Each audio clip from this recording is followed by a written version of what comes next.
surprised to see like the fandom's reaction of how crazy Bleach has gotten? What's your thoughts on that? Yes. It was already big in Japan, so that if that was an indicator, Right. we knew that we were in good, things were going to be really positive once the dub hit. So it's like, woo, yeah, it's really wild that here we are still talking about it. The show's still going on. The game just dropped. Hopefully you guys have played all that. We all get to talk a lot in it. Yeah, and I mean, Thousand Year Blood War. Who saw that coming? That was pretty cool. But no, I can speak for myself. When we started doing this, I had no idea he'd be here all these years later, and there would be such massive fandom and excitement about it. It's wonderful. Anyone else? Okay, well, so one thing about Bleach, like you said, it's been going on for many, many years. And then, obviously the first series ended. What were you, and we were kind of told like something was going to come eventually. What was it like for you guys kind of knowing that something was going to come with the 1,000-Year Blood War? Well, I did not know. I think what basically it ended, it was like, whoa, the show's been going on for so long, and I guess the animation studios got tired of animating it, so we're just gonna stop it here. But there's more story in the manga. And I remember, I don't know if you guys remember your guys' last episode. I remember kind of like my last episode, I was like, wait, that's it? Like, that's the end? That's the end of the story? And then somebody was like, well, technically there's more story in the manga. I'm like, well, why is it ending? And I guess, I don't know. At that part, I don't know, because it's like, it's ruled by Japan, right? So then when I heard 1,000-Year Blood War is coming back, I was like, oh, cool, there's more story. Like, I knew there was more story. We get to tell the more story part of it, Yeah, but we didn't know. It's not like we were being like, it's coming back eventually. We know it's coming back. As actors, our immediate reaction to something like that is, are they going to recast me? Because you just never know. Sometimes the studios, we don't own the properties. They do. They can cast anybody they want. Don't go there. Yeah. But that's our first reaction. Like, hey, guess what? This is coming back. Yeah, we'll see if it's me or not. I'm not going to get too excited about it quite yet. It's happened several times. I'll just say actors are the last to know. We don't know until we know. By the time we know, many other people have known and told us. Usually the fans. I think the fans seem to always be very, very informed about what is going on, especially. Absolutely. But I will say that you guys have a tremendous amount of influence on the studios with what you say with your tweets and your Instagrams. And if you want specific actors to come back, they do listen to you. And when they don't listen to you, a la like the first Sonic incarnation, which was kind of rugged, the fans said, no, this is not it. And they said, all right, we're going to spend more money to make it what the fans really want to see. And then the fans went to see it, and it was a big success. So they do listen to the fans, especially now with social media. So keep on tweeting, folks. But that said, when you guys do tweet, can we please keep it civil and nice? Because none of you, because you guys are all lovely people, so it's not you, it's the other people on the internet. Sometimes they're not so nice about their requests, and everyone has different opinions, and I get it, and you should voice your opinions, free speech, yay. But I think we could do it a nice way. Did you guys have, I know, especially with the earlier first seasons, we talked about adapting, so adapting from Japanese to English, right? Was there any challenges in adapting those, especially in the early days, from getting kind of the groove on as far as like getting your characters and maybe kind of fitting in with your character more?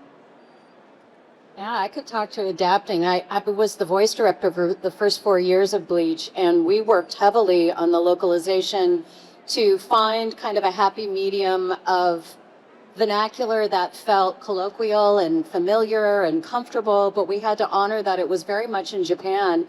And I think I was up to 12 pages of pronunciations. We used so many Japanese words. At times, you guys were speaking Japanese, like with your bankais and big transformations and so forth. So it was very intense, standardizing all that.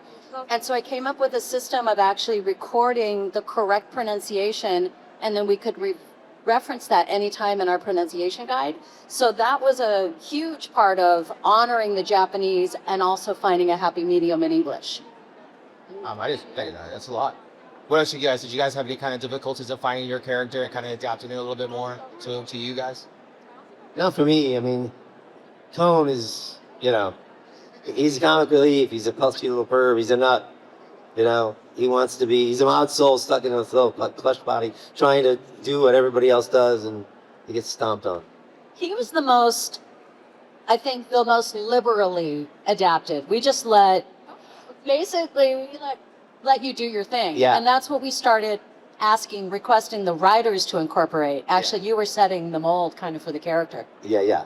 And I think some of the stuff, when it's translated into English, literally doesn't mean anything. It doesn't have the same kind of meaning. For example, they changed, I think in Japan, it's howl zabimaru, as opposed to roar zabimaru. And they said that howl denotes kind of like a howling in pain kind of thing, that it's not really strong enough, so they changed it to roar zabimaru, which they felt had more power. And I don't know if any call-outs changed with, literally between the two languages, but so stuff like that would happen. It was like, well, this is the literal translation, but it doesn't really seem like it's kind of westernized enough, so they will take liberties there.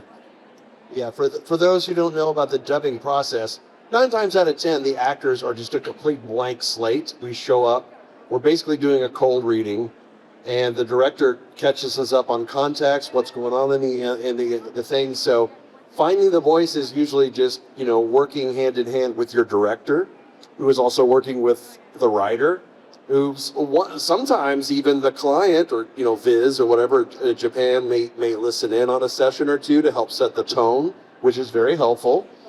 And so any changes made to the script is always approved by them. And don't think it's just us willy-nilly changing stuff because we can. It's like, hey, it says this in Japanese. It's like, but this was approved by Japan, so we got to honor that. Yeah, they always say, okay, give us one as written, and then give us an alternate as a thing. When we were doing Tiger and Bunny, they let us improvise first season quite a bit, Yuri and I. So, but they'd always say, well, that's great. That's a great improv, but give us one as written just in case they do want to stick to what it is. And once I saw the show, I realized that they used 90% of our improvs, which was fantastic, I think.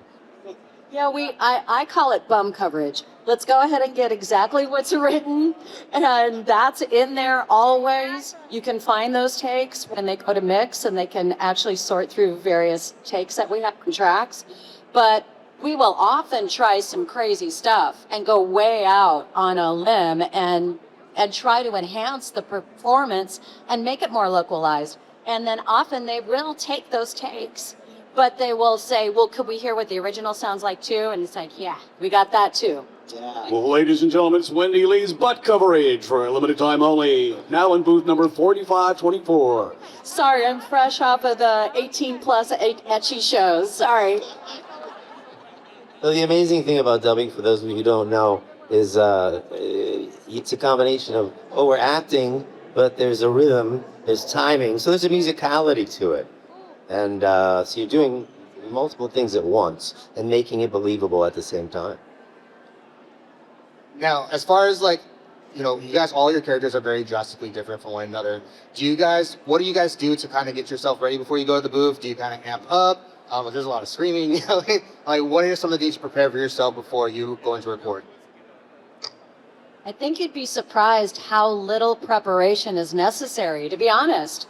You want your voice to be warmed up. I certainly don't feel like I'm at my best until after 11 o'clock in the morning. I warm up if I have a 9 o'clock session. But really what we need to do is be rested, ready to work, dressed correctly. Don't wear noisy clothing. But really it's an open canvas. So you want to show up and then give me all the information. Start giving me the colors to paint this palette with. We've tried dubbing, not just on this show, this goes way back. I think all the way back to Robotech. We've tried every form of recording there is. We've tried group recording. We've tried doing read-throughs before we start recording.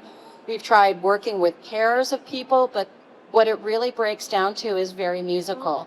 So it's like we're laying down the drum and the bass tracks and then overdubbing guitars and vocals and what have you.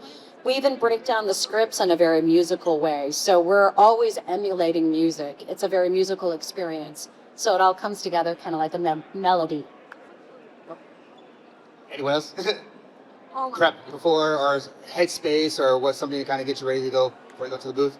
Well, back when I was recording Bleach and their early career, I didn't warm up as much. As I've gotten older, I've gotten wiser, and your voice does change. So we would go into a session, and after a good 10 or 15, 20 minutes of work, your voice starts warming up, and it changes a little bit. Sometimes we'd have to go back and pick up something earlier because it was not quite right. So I make sure now when I go, I'm doing warm-ups in the car on the way to the gig.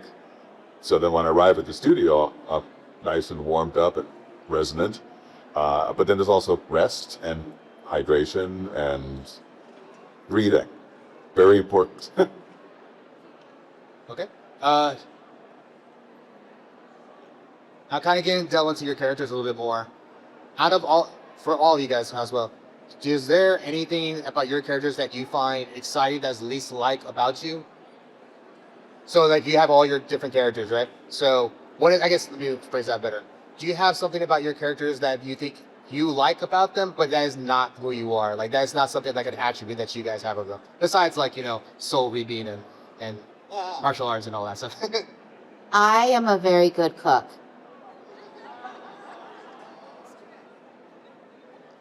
I'd love to have the body positive nature of Yoruichi and run around, flashing herself at people and feeling great about it. I mean, it's so much fun and liberating to play a character like that, but hell no, that's not me. I wish it was. I was gonna say, why wait? And that's why you have Wendee Lee's butt coverage. I have no tattoos. So I get to play a guy who's heavily tattooed and pretend I'm a bad guy and a bad boy and a jerk, which I'm actually the nicest guy you'd ever meet, probably. Shut up. No comment from you. Oh, no, seriously, Renji was great, but he's lived a different life than I have, so it's kind of fun to get into that skin for a while, that tattooed skin with the crazy red hair and everything, so he's fun. What I love about Aizen is that he's very calm. It's a very easy voice to do. I love that about it. Now, am I a narcissist, manipulative villain? No. But he sure is fun to play. Chad's a very loyal, strong, doesn't say a lot. I like that. Yeah, I'm like, I was typecast? I don't know. So it was very easy for me to slip into that. Now, a little bit about the 1,000 Blood Year War. One of the things about Aizen is, the first series, he's clearly the mastermind, he's the Dr. Doom of that situation, right? Now we get to 1,000 Year Blood War, and it's like, well, where does he stand? So, out of all you guys, what you guys are thinking, where do you think Aizen stands as of now, going into season 4? This sounds like the perfect setup for a dad joke. He doesn't stand. He's sitting in that chair, right?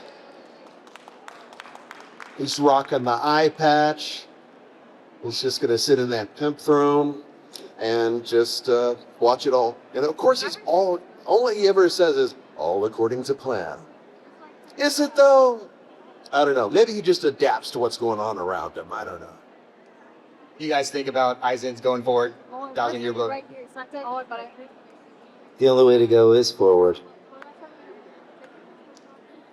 All right, do we have any fan questions? Do you guys have any questions?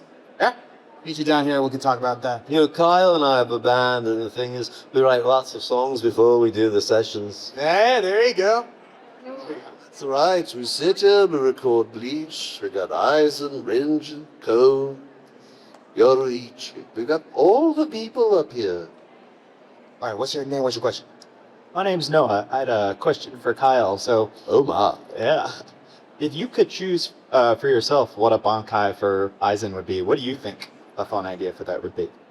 Golly, I don't know. I've heard some fans say that Kyoka Suigetsu is a Bankai, but when I say Kyoka Suigetsu, it kind of sounds like what you say after someone sneezes. Instead of Kazunai, like Kyoka Suigetsu. Like, ah. I honestly don't know. Do you have an idea? There's something that maybe he just pulled out of his pocket that could just wow everyone? Probably a more complete form of hypnosis, but I don't know what that would look like. We're hoping that we might be able to see potentially a Bankai reveal in season 4. We heard there was a lot of new content. That's true. The great thing about the anime is they don't have to 100% stick to the manga, so I'm also intrigued too. Now, I don't read the manga, but I am happy to hear that Aizen does have a more pivotal role in this last arc, which is coming next year. No one asked for a date. They announced it, but they didn't get too specific. So we know that 2026 will get to give Bleach its true send-off. But sorry, I don't have a more definitive answer. Well, thank you so much. Thank you. Any other questions? Nope. Okay. So, I think a great Bankai would be butt coverage. That's bum coverage. Bum I'll have coverage. you know. Bum. It's a bum cut. Bankai. Do you want people to line up if they have questions? yeah, if anyone has questions, feel free. I'll come back down. But otherwise, Wendy, you had talked about you guys had tried different things like duo, single, groups. What was the one that you used the most, and which one worked best for you guys? The way we've been recording the last 30 years, one person at a time. One person at a time. When you isolate everybody's dialogue and you focus on just one character at a time, you can get you can yield more progress per hour. And it does come down to budget. And for anime, budgets are really, really tight. And unfortunately, the Japanese business paradigm is let me back up and say the American paradigm generally is if you do a good job on season 1, you're rewarded and you get a bigger budget for season 2. It's quite the opposite for the Japanese paradigm. If you have a successful show, the second season, they're saying, we'd love for you to do it again, but could you please bring the rate down a little bit more? And it's happened on so many shows I've directed that I've had to decline directing sometimes on second and third seasons because they'll cut into the directing budget so much. Not the actors rate is set. But yeah, it's one person at a time, one instrument at a time, and all your attention goes into that character. Well, I mean, and talking about some of the challenges like that, as far as, you guys coming into it individually, did you guys find any challenges going forward, in recording your characters or finding something more specific for your characters? When you're recording one at a time, you really don't have an overall context of what's going on. So that's when you really have to rely on the director's direction because they have an overall picture of what is going on and specifically how you need to say certain things. So, and in the industry, it's kind of verboten to give line readings. It's something like you never tell an actor how to read a line. And when I go into a situation like this where for video games, where we also record singularly, I always say, you know what, give me a line reading. You know how this needs to be said and how it's going to fit into the overall puzzle of the finished product. So the way I would want to say it may not be the right way that it's going to fit in with the thing. And sometimes, especially during COVID, when everybody was recording separately at home and they pasted it all together like a puzzle, you can really tell when you hear the overall thing that people's reactions to other lines, and you're like, well, that didn't sound right. That's not at all what he just said. It's because they chose to read it a different way. But that's when you really rely on your director to give you the specific direction on how that puzzle piece is going to fit into the overall scheme. So I'm not against line readings at all. I always say, just tell me how to read it, so we'll both get out of here a little early, and I'll go and pet my cat, In the early seasons, I had no idea. I would be signing autographs, and then people would be like, oh, how do you feel about Rukia being kidnapped? And I was like, Rukia's kidnapped? When did that happen? Because not only do you see your own lines, with a storyline like Bleach, the cast is so big, the story is so big. You're having side quests, and I was on a quest with Uryu for so many episodes. So I didn't even know Rukia got kidnapped because I didn't see any of those things. Anyone else have any challenges as far as? Well, when they asked me to do a Wally Wingert line reading, I don't even know what he does. Except he goes home and pets his cat, which I think is a metaphor for something else. Hello. Yeah. No, I kind of go with the flow. I think what's really important for any actor is to be adaptable, flexible, open-minded. Have an improvisational background helps. And if you don't know what the director is asking of you or something's unclear, just like in life, ask. Because everybody wants to help. Everybody wants to teach. It's a team effort, really. Well, and especially I see you guys, all the voice actors here, everyone that's worked on everything. You guys all seem to know each other. You're like, oh my god, it's Wally, it's Wendee. Like, you guys all have worked together one way or another, and I guess that makes it so much easier when you do come to, another project and be like, well, okay, I know what they're about. I know how to work around that. So that must be Bleach. Because we record, like she said, in a single session, we really never get to see each other. There was no cast hanging out. There's none of that stuff like you would get during a regular ensemble read on a regular, American cartoon like Family Guy or one of those things. So when you're recording by yourself, you really only see these people as you're leaving or coming in and they're leaving. So at the convention, we see each other and we're like, hey, and some of the fans think we're kind of being jerks because, hey, they're a clique. They're all hanging out together. No, we never get to see each other except at places like this because we record by ourselves and a director and an engineer. So it's kind of old home week for us, and we come to these as well.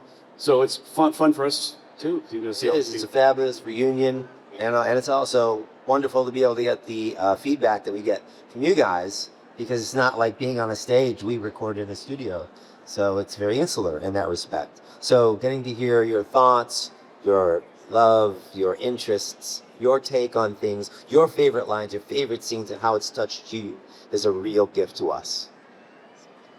I just wanted to add that the men in the cast of Bleach, for the most part, have all been confronted by serious vocal stress because of all the combat and the call-outs and the way that we would have to pace their work, and how I try to preserve everybody's voices. I really try to give everybody lots of recovery time and warnings, because we got a bunch of screaming lines, so to save them for the end of the session. But all these guys have done what we call throat ripper lines. It's just letting it go. And it's really commendable, because finding that balance in the studio can easily be a distorted result. But they know how to use mic technique, and they're all amazing pros, and I'm really, really proud of this cast. And she's an extraordinary director and actress. All right, we got to wrap up with the last question. We'll start with you, Kyle. Everybody, same question, but what is your favorite moment or line from your character on the show? Well, for a few years, again, I haven't read the manga, but people say, I look forward to you saying, "Welcome to my soul society." And that's a killer line. So I cannot wait to say it at some point next year. As Cone, I can't actually say it because of a different age demographic here. But if you want to know what it is, come up to my booth and I'll say it for you. Can you say it with a bleep? Can you bleep out the naughty word? I don't know that it'll make any sense. I could. And some of you would know maybe what it was. What up? Wait. What up, bleepy? If you see a cat walking by, then you might know what I'm talking about. I can't think of a specific line, but my favorite arc was when Renji had to rescue Rukia. That's always been my favorite. And I always thought, and boy was I wrong, that she was like a little sister to him. We all know now that that's not the case. So if you read the manga, but yeah, that was always my favorite story arc when he said, "I don't care, we're gonna rescue her." They do. That's right. Gets an Ichigo with everything, and it's really fantastic storytelling. The Japanese way of storytelling is so incredible, and they know how to tell stories, and they're not affected by any other kind of agenda other than just telling a good story. If somebody has to have their head lobbed off as part of the story, well, that's what has to happen. over here they'd be like, oh, you can't really do that. I remember on Invader Sim, we couldn't say the word underworld because Nickelodeon are probably the way, the word underworld. So Mortos had to say, so we rewrote it, I am from the place beneath the overworld. And it ended up being much funnier, but some things in American animation you just can't say, but the Japanese like, oh no, it's Cone, he can swear, because it's part of the story. So you have to respect that. I'm afraid I cannot think of moments. It's been a long time, and I don't really watch it, so I'm sorry. My favorite scene has always been Orihime's goodbye/love confession. Well, I've gotten to play some really fun roles on the show. I was little Ururu with Kisuke, Jinzo, don't hurt me. And also Tatsuki, who taught Ichigo how to fight to begin with. But I have to say, playing Yoruichi's humor has been so fun, and I had a really cool line where she was practically naked, and she says, "Are you looking at my legs?" Just so you know, Wendee Lee is a method actress, so it was quite the session to be at, I'm just saying. All right, well, On that note, moving right along. yeah, We're all going to go home and pet our cats. this is not Ichi. All right, so